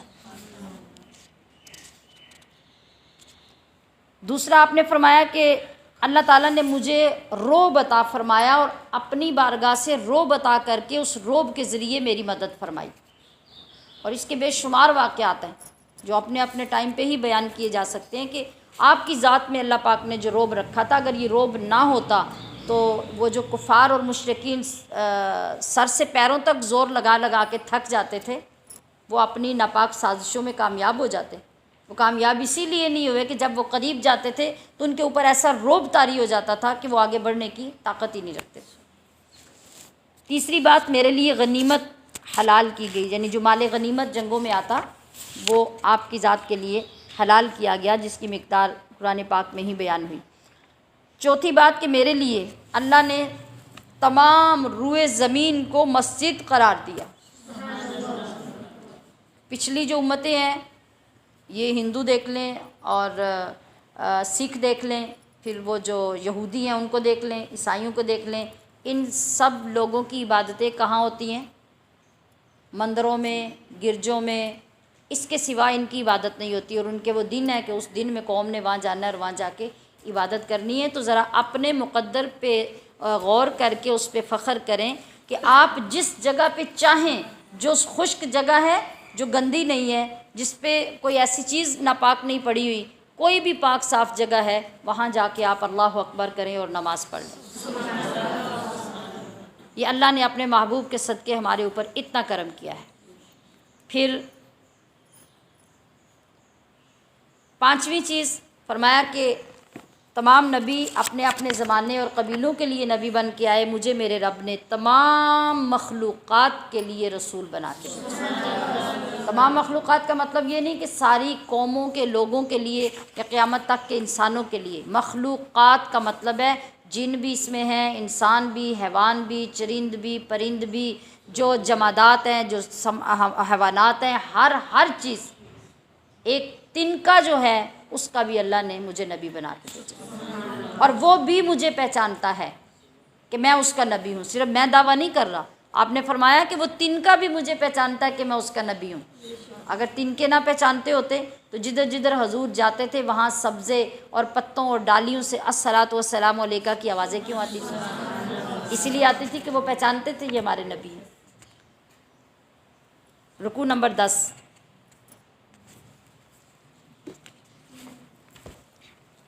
روز قیامت کفار مکہ کا ایک دوسرے سے جھگڑا کرنا. آج تو یہ ایک دوسرے کو سپورٹ کرتے ہیں نا، تو قیامت میں ایک دوسرے سے جھگڑا کریں گے. چھوٹے جو ہیں وہ بڑوں کو الزام دیں گے کہ تم نے ہمیں اس راستے پہ لگایا تھا. وہ کہیں گے تمہارے اندر عقل نہیں تھی، تم نہ لگتے ہمارے پیچھے. یہ اللہ کی بارگاہ میں وہاں ان کا قیامت کے دن جھگڑا ہوگا. رکوع نمبر 11 میں قرب الہی حاصل کرنے کا راستہ بتایا جا رہا ہے. فرمایا جا رہا ہے کہ یاد رکھو، مال یا اولاد کی زیادتی یعنی کثرت تمہیں اللہ کا قرب نہیں دلا سکتے. اگر تم اس ظام میں ہو کہ میرے پاس بڑا مال ہے، بڑی دولت ہے، تو میں اس کے ذریعے اللہ کے قریب ہو جاؤں گا، ہرگز نہیں. تمہارے پاس اولاد زیادہ ہے تو تم کہو گے کہ میں اپنی اولاد کی زیادتی کی وجہ سے اللہ کے قریب ہو جاؤں گا، ہرگز نہیں. اللہ کا قرب جو ملنا ہے وہ اعلیٰ ایمان اور اچھے اعمال کی وجہ سے ملنا ہے. اگر یہ دو چیزیں ہوں گی تو اللہ کا قرب نصیب ہوگا، اگر نہیں ہوں گی تو کچھ نہیں ملے گا. اللہ کی آیات کو نیچا دکھانے کے لیے جو لوگ بھاگ دوڑ کرتے ہیں وہ یقیناً عذاب میں مبتلا ہوں گے. رزق کا زیادہ ہونا یعنی مال کا زیادہ ہو جانا یا مال کم ہو جانا، یہ کبھی بھی کسی بندے کے بس میں نہیں. جو لوگ یہ سمجھتے ہیں نا کہ ہم 18 گھنٹے ڈیوٹی کرتے ہیں، ہم اس لیے تنخواہ لیتے ہیں اور ہم دن رات محنت کرتے ہیں، اس لیے ہماری فیکٹری اچھی چلتی ہے اور ہماری آمدن اس لیے زیادہ ہوتی ہے، تو انہیں یہ بات بھول جانی چاہیے. مشقت مزدور سے زیادہ کون کرتا ہے؟ سب سے زیادہ ہارڈ ورک مزدور کا ہوتا ہے. آپ کبھی منڈی کی طرف جائیں، صبح 7 بجے سے لے کے 11، 12، 1، 2 بجے تک بھی جوان اور بوڑھے لوگ جن کی کمریں بھی جھک گئی ہیں وہ اپنے ہاتھ میں کئی اور بیلچہ لے کے روڈ کے کنارے پہ بیٹھے ہوتے ہیں کہ کوئی آئے اور ہمیں لے جائے اور جا کے ہم سے کام کروا لے. وہ تو بہت زیادہ محنت کر سکتے ہیں، مگر جس دن کی دہاڑی اللہ نے ان کے نصیب کی لکھی ہے اسی دن وہ کہیں کام کرنے جائیں گے، ورنہ وہیں بیٹھے ہوئے گھر واپس اٹھ کے چلے جائیں گے. جب اللہ نہیں چاہے گا تو وہ کہیں سے بھی رزق نہیں حاصل کر سکیں گے. تو مال حاصل کرنے کے لیے جن کے پاس کروڑوں روپے ہوتے ہیں وہ شاندار قسم کے شو روم بنا کے، ہال بنا کے اور فیکٹریاں بنا کے سال ہا سال تک انتظار کرتے رہتے ہیں، مگر جب اللہ نہیں چاہتا تو ان سے انہیں ایک پیسے کی آمدن نہیں ہوتی. کبھی جب روڈ پہ نکلیں تو ان چیزوں کو مشاہدہ کیا کریں. بڑے بڑے محل ویران پڑے ہوتے ہیں، بڑے بڑے پیٹرول پمپ بنا کے لوگوں نے اٹھا لیے سامان وہاں سے، سال ہا سال روڈ کے کنارے پہ بنے رہے ہیں. ساتھ والی چیزیں آباد ہیں، ساتھ والوں کے آمدن ہو رہی ہے، پیٹرول پمپ چل رہے ہیں، ہوٹل چل رہے ہیں، ریسٹورنٹ چل رہے ہیں، مگر یہ سارا دن بیٹھ کے اٹھ کے واپس آ جاتے ہیں. انہوں نے پیسہ ان سے زیادہ لگایا ہوا ہے. تو ثابت کیا ہوا؟ رزق کس کے ہاتھ میں ہے؟ آپ کی دولت کے ذریعے آپ کو مزید رزق نہیں ملتا، آپ کی محنت کے ذریعے آپ کو رزق نہیں ملتا. یہ تو سارے سبب ہیں، اصل میں رزق دیتا کون ہے؟ اللہ دیتا ہے. ہم رکوع نمبر 11 کر رہے ہیں. تو اللہ تبارک و تعالیٰ نے جو آپ کو اپنے قریب کرنا ہے اور اپنی رضا عطا کرنی ہے، یہ اچھے اعمال کی وجہ سے اور اعلیٰ ایمان کی وجہ سے. باقی کوئی چیز آپ کو اللہ کا قرب نہیں دے سکتی. رکوع نمبر 12. آپ اعلان کر دیجئے کہ حق آ گیا اور باطل رخصت ہو گیا. یہ اللہ نے اپنے محبوب کو فرمایا کہ قل جاء الحق وزہق الباطل ان الباطل کان زہوقا، کہ باطل تو ہوتا ہی فنا ہونے کے لیے ہے، زائل ہونے کے لیے، اور بچتا کیا ہے؟ حق بچتا ہے اور حق کی ہی حکمرانی رہتی ہے۔ اللہ تعالیٰ نے ارشاد فرمایا کہ آپ ان لوگوں سے کہیے کہ میں تمہیں ایک نصیحت کرتا ہوں، تم اللہ کے لیے کھڑے ہو جاؤ، دو دو ہو کے یا اکیلے اکیلے ہو کے، پھر خوب سوچو، اور جب تم نے اچھی طرح سوچ لیا نا تو پھر تمہیں ماننا پڑ جائے گا کہ اللہ ہی سچا ہے، اللہ ہی واحد ہے، وہی احد ہے، وہی صمد ہے۔ تو میں تمہارے پاس اس لیے اللہ کی طرف سے آیا ہوں کہ میں تمہیں سیدھا راستہ دکھاؤں اور تمہیں عذاب سے ڈراؤں۔ پھر میں اس سارے کام پر، یہ جو نبیوں کی سنت رہی ہے، آپ فرماتے ہیں کہ پھر میں اس سارے کام پر جو اللہ نے میرے ذمے لگایا ہے، میں تم سے کوئی اجرت تو نہیں مانگتا، میں تم سے تنخواہ کا مطالبہ تو نہیں کرتا۔ قل لا اسألکم، اللہ نے فرمایا کہ آپ ان سے کہہ دیجئے کہ لا اسألکم علیہ اجرا، مجھے کوئی تنخواہ تم سے نہیں چاہیے، کوئی بدلہ نہیں چاہیے، کوئی اجرت نہیں چاہیے، بس میں تو اللہ کا پیغام تمہارے تک پہنچانے کے لیے آیا ہوں، جس کی میری ڈیوٹی، اللہ نے جس کام کی لگائی ہے میں اس کو پورا کر رہا ہوں۔ تو آخری آیات میں بتایا کہ منکرین قیامت میں یہ چاہیں گے کہ اب ان کا ایمان قبول کر لیا جائے، وہ کہیں گے کہ اب ہم ایمان لاتے ہیں، یا اللہ تو قبول کر لے، لیکن اب تو نہیں، قیامت تو ایمان لانے کا وقت نہیں ہے، ایمان کا بدلہ حاصل کرنے کا وقت ہوگا، تو وہاں تو ایمان لانے اور اس کو قبول کرنے کی کوئی گنجائش نہیں ہوگی۔ سورۃ فاطر شروع ہو رہی ہے اب، جس کی 35 آیات ہیں اور 5 رکوع ہیں، یہ بھی مکی صورت ہے۔ فاطر یہ طا کے ساتھ ہے، فا طا را، فاطر، اس کا کیا معنی ہے؟ فاطر اللہ پاک کا صفاتی نام ہے، اللہ کے جو اسماء حسنی ہیں ان میں ایک نام فاطر ہے۔ اس کا معنی کیا ہے؟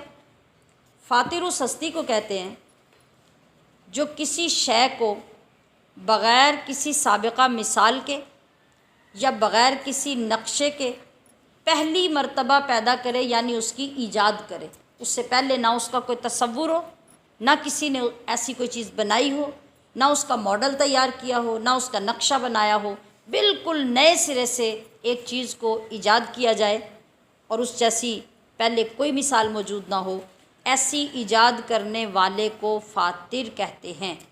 قرآن پاک میں آیا اس صورت میں کہ اللہ فاطر السماوات والارض، کہ یہ اللہ ہے جس نے بغیر نقشے کے آسمان بنائے، جس نے بغیر مثال کے زمین پیدا کیے، تو اس نسبت سے اس صورت کا نام فاطر رکھا گیا، کیونکہ اللہ تعالیٰ نے جو تخلیقات فرمائی ہیں ان تخلیقات کا اس صورت میں ذکر آیا ہے، لہٰذا یہ صورت فاطر مشہور ہو گئی۔ تو اب اس میں جو رکوع نمبر 13 آ رہا ہے، اللہ تعالیٰ کی قدرت اور فرشتوں کے مخلوق ہونے کا تذکرہ کیا گیا ہے۔ مخلوق ہونے کا کیا مطلب؟ کفار کہتے تھے کہ فرشتے اللہ کی بیٹیاں ہیں، معاذ اللہ، تو فرشتوں کو اللہ پاک نے کسی جنس کے بغیر پیدا کیا ہے، فرشتے نور سے پیدا ہوئے ہیں، نہ وہ مؤنث ہیں نہ وہ مذکر ہیں، یہ ہمارا عقیدہ ہونا چاہیے۔ اگر ہم اس میں کسی جنس کے ساتھ ان کو خاص کریں گے تو ہمارا عقیدہ غلط ہو جائے گا۔ تو اللہ نے فرمایا کہ فرشتے مخلوق ہیں۔ مخلوق کون ہوتی ہے؟ مخلوق غلام ہوتی ہے۔ تو شرعی مسئلہ کیا ہے کہ جو اولاد ہوتی ہے وہ باپ کی غلام نہیں ہو سکتی، ٹھیک ہے؟ اگر یہ کتنے شاندار طریقے سے اللہ نے جواب دیا کہ فرشتے تو میری مخلوق ہیں اور مخلوق غلام ہوتی ہے اور اولاد کبھی غلام نہیں ہو سکتی۔ اگر تمہارے کہنے کے مطابق یہ مانا جائے کہ فرشتے بیٹیاں ہیں تو پھر یہ میری مخلوق تو نہیں ہو سکتی، کیونکہ مخلوق کا تو غلام ہونا پایا جائے گا، اور غلام ہونا پایا جائے گا تو غلام اولاد نہیں ہو سکتی۔ تو پھر تم کس طرح ثابت کرو گے کہ فرشتے میری بیٹیاں ہیں، فرشتے میری مخلوق ہیں؟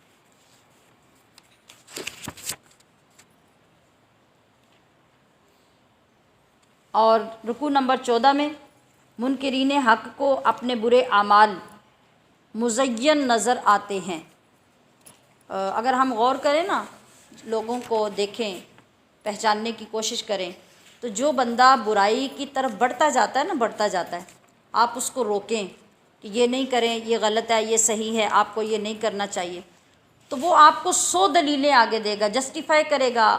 مثال کے طور پہ یہی بات لے لیں کہ اگر آپ کسی کو ضرورت سے زیادہ فیشن اور برا ڈریس اور غیر شرعی طریقے سے لباس پہنے ہوئے دیکھیں گے اور آپ کو تھوڑی حیا آئے اور آپ منع کریں، تو آگے سے وہ 100 دلیلیں آپ کو وہ لڑکی دے گی کہ یہ زمانہ آپ کا نہیں ہے، یہ ہمارا ہے۔ آج کل کے دور میں کسی ایسے لباس والے کو کوئی پوچھتا نہیں ہے، ہم یہاں جاب کرتے ہیں، وہاں ریکوائرڈ ہے یہ چیزیں، جس آفس میں بیٹھتے ہیں وہاں دوپٹہ لینے کی اجازت نہیں ہے۔ مطلب یہ کہ یہ سارے بہانے، یہ سارے عذر خباثتوں کے بہانے ہوتے ہیں، اور یہ صرف اس لیے ہے کہ شیطان ان کی نظر میں برے کام کو خوبصورت کر کے دکھاتا ہے، اس کی خوبصورتی ان کے اندر اتنی اتری ہوئی ہوتی ہے کہ وہ اس کو چھوڑنے کے لیے تیار نہیں ہوتے۔ اب قرآن کریم اس کا تذکرہ کر رہا ہے کہ جو منکرین لوگ ہوتے ہیں، حق کو نہیں مانتے، ان کو اپنے برے کام ہی سب سے زیادہ خوبصورت لگتے ہیں، جس وجہ سے وہ چھوڑ نہیں سکتے۔ اور آپ دیکھ لیں، یہ ساری چیزیں آپ کے گھروں میں موجود ہیں، بس صرف ہم غور نہیں کرتے، اس لیے ہمیں سمجھ نہیں آتی۔ تو قرآن ہمیں بار بار دعوت دیتا ہے کہ غور و فکر کی عادت بناؤ، ہر چیز میں غور کرو، تم خود ہی نتیجے تک پہنچ جاؤ گے۔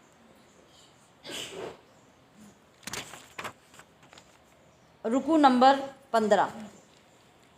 ساری مخلوق ہر حال میں اللہ کی محتاج ہے، ساری مخلوق، کوئی بڑے سے بڑا، طاقتور سے طاقتور یہ دعویٰ نہیں کر سکتا کہ اللہ کی محتاجی مجھے نہیں ہے اور میں اللہ کی محتاجی کے بغیر کچھ کر سکتا ہوں۔ فرمایا یہ جا رہا ہے کہ اے لوگو، تم سب کے سب اللہ کے محتاج ہو، اور وہ ہر طرح سے بے نیاز ہے، وہ کسی کا محتاج نہیں ہے۔ وہ چاہے تو تمہیں ایک لمحے میں فنا کر کے زمین خالی کروا لے، اور تمہاری جگہ اگلے لمحے میں نئی مخلوق سے پوری دنیا کو بھر دے۔ وہ تو علی کل شیء قدیر ہے، وہ تو لمحے کا بھی انتظار نہیں کرے گا، وہ کن کہے گا تو دنیا فنا ہو جائے گی، کن کہے گا تو نئی دنیا بن جائے گی۔ اس کے لیے ایسا کرنا قطعاً مشکل نہیں ہے۔ قیامت کے دن ہر شخص کو اپنا بوجھ خود اٹھانا پڑے گا، تو وہ سوچ لے وہ کتنا بوجھ اٹھا سکتا ہے۔ ہم جب باہر نکلتے ہیں نا، جب پتہ ہو کہ ہمارے ساتھ کوئی دوسرا بندہ نہیں ہے، اور جو سامان، جو بیگ، جو اٹیچی ہم نے پکڑا ہے، بریف کیس ہے، وہ ہمیں خود لے کے جانا ہے، تو کیا کرتے ہیں؟ 10 بار سوچتے ہیں کہ میں نے پیدل بھی چلنا ہے، گاڑی پہ بھی جانا ہے، اور اتنا لمبا سفر بھی ہے، تو یہ مجھ سے اٹھانے ہوگا۔ جب نہیں اٹھانے ہوگا تو پھر آپ اس میں سے سامان کم کر لیتے ہیں، اتنا ہی سامان رکھتے ہیں جتنا اشد ضروری ہوتا ہے، اور جو آپ کیری کر سکتے ہیں، اٹھا سکتے ہیں، اس کے علاوہ آپ گھر چھوڑ جاتے ہیں۔ عقل مند لوگ جو ہیں وہ سفر میں سامان کم رکھتے ہیں تاکہ مشقت نہ اٹھانی پڑے، ذلیل نہ ہونا پڑے۔ تو اللہ فرما رہا ہے کہ تم نے اپنے تمام بوجھ خود اٹھانے ہیں، تمہارا ہیلپر کوئی نہیں ہوگا۔ تو سوچ لو جتنے بوجھ اپنے اوپر ڈال رہے ہو، قیامت کے دن کھڑے ہو کے اٹھا لو گے۔ اب بوجھ کا کیا مطلب ہے؟ بوجھ کا مطلب تو یہ بھی ہے کہ اگر آپ دنیا میں کسی کا حق کھاتے ہیں نا، دنیا میں تو آپ نے کھا لیا، آپ کو بہت مزہ آیا، بڑی لذت آئی، مگر وہ جتنا حق آپ نے کھایا، وہ سارا بوجھ قیامت میں آپ کے سر پہ لاد دیا جائے گا۔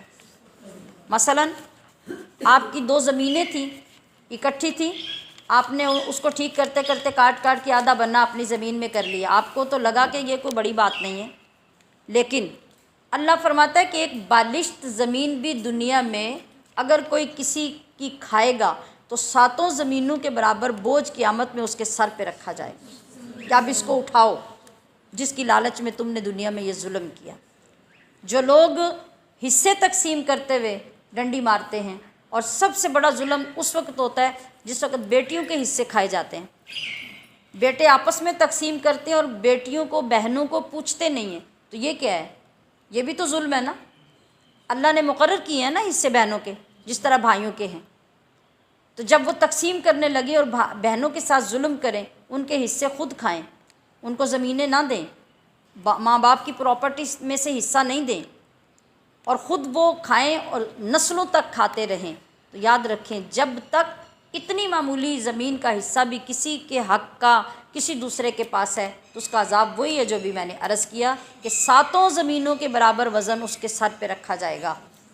اگر تو ہر بھائی یہ اٹھانے کے لیے تیار ہے تو پھر تو دل کھول کے بہنوں کے ساتھ زیادتی کریں، اور اگر ایک لمحے کے لیے بھی سوچ کے یہ فیصلہ کر سکتا ہے کہ میں یہ کبھی نہیں کر سکوں گا، تو آج اللہ کے قہر سے ڈرنا چاہیے اور خوف کرنا چاہیے۔ اس تھوڑی سی چیز کے لیے لالچ کر کے اپنی آخرت برباد نہیں کرنی چاہیے۔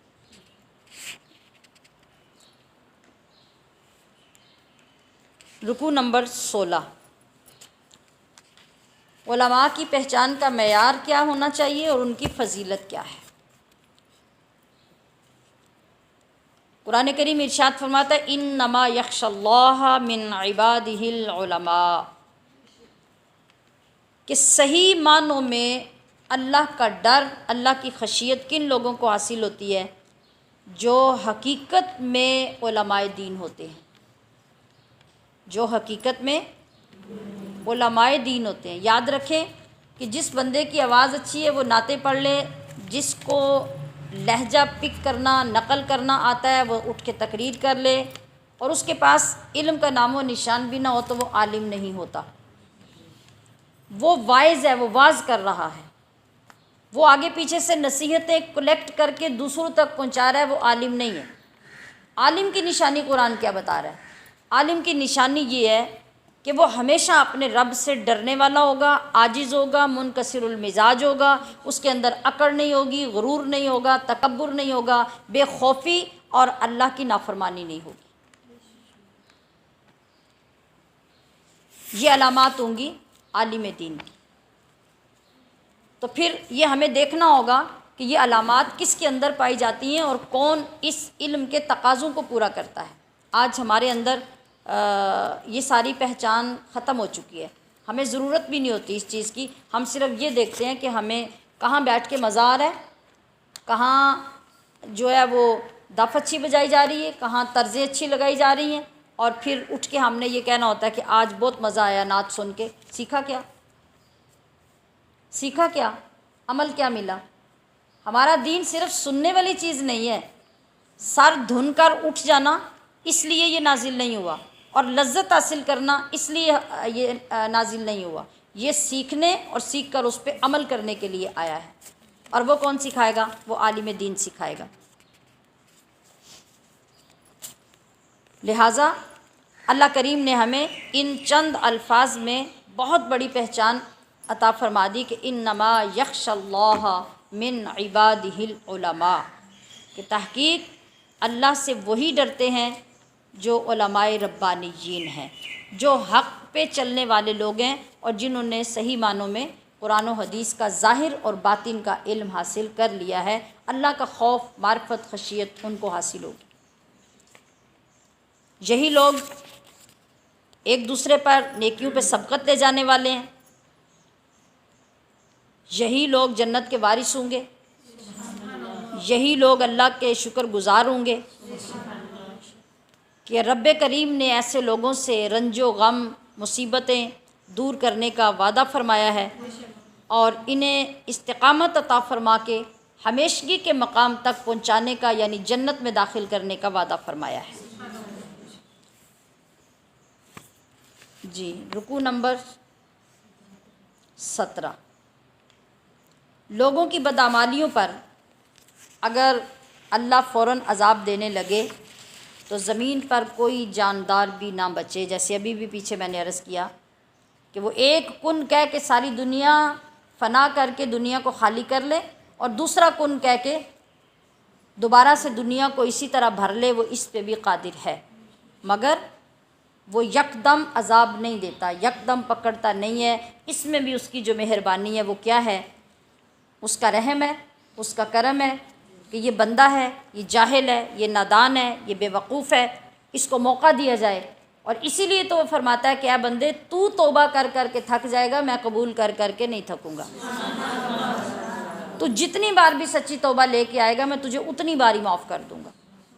تو پھر اس سے بڑا رحیم کون ہوگا؟ الرحمن الرحیم تو یہی رب ہے نا۔ اب ہمارے سامنے ہے جس سورۃ یاسین، اس کی 83 آیتیں اور 5 رکوع ہیں۔ اس سورت کے آغاز میں جو لفظ آیا ہے یاسین والقرآن الحکیم، تو اس یاسین یعنی حروف مقطعات پر ہی اس سورت کا نام ہے۔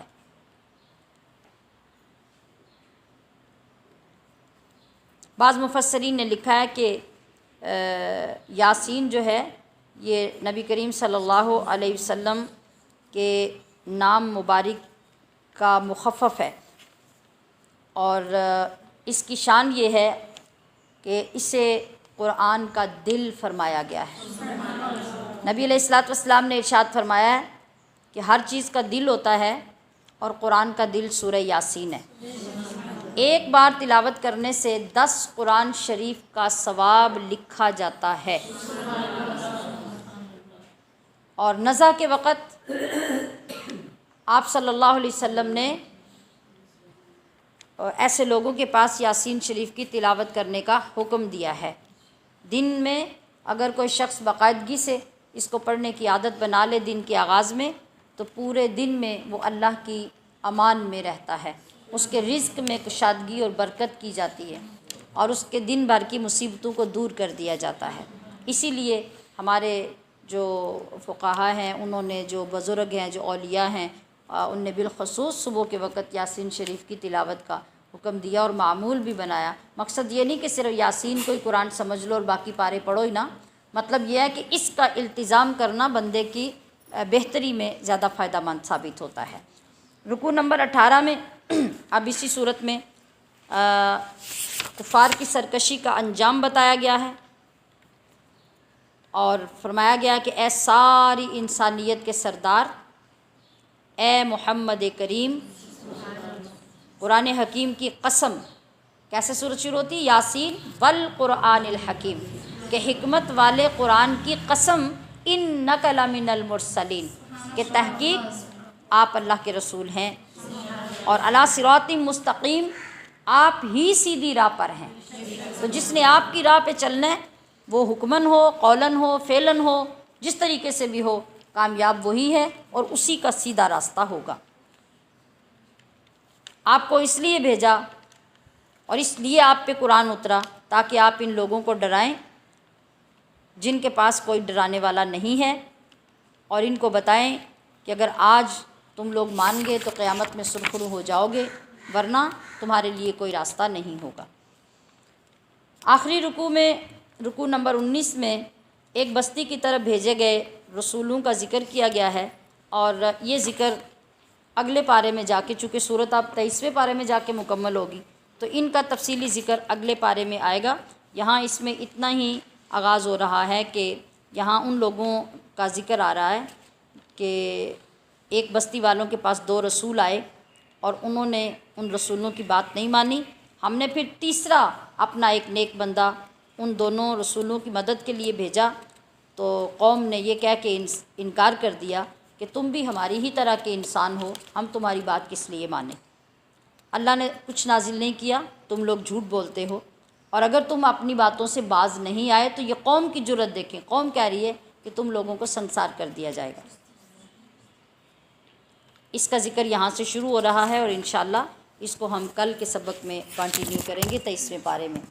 اللہ پاک ہماری آج کی گفتگو کو اور اس کے اندر جو عمل کا پہلو بالخصوص ہے اس کو قبول فرما کے ہمیں عمل کی توفیق عطا فرمائے۔ وآخر دعوانا ان الحمد للہ رب العالمین۔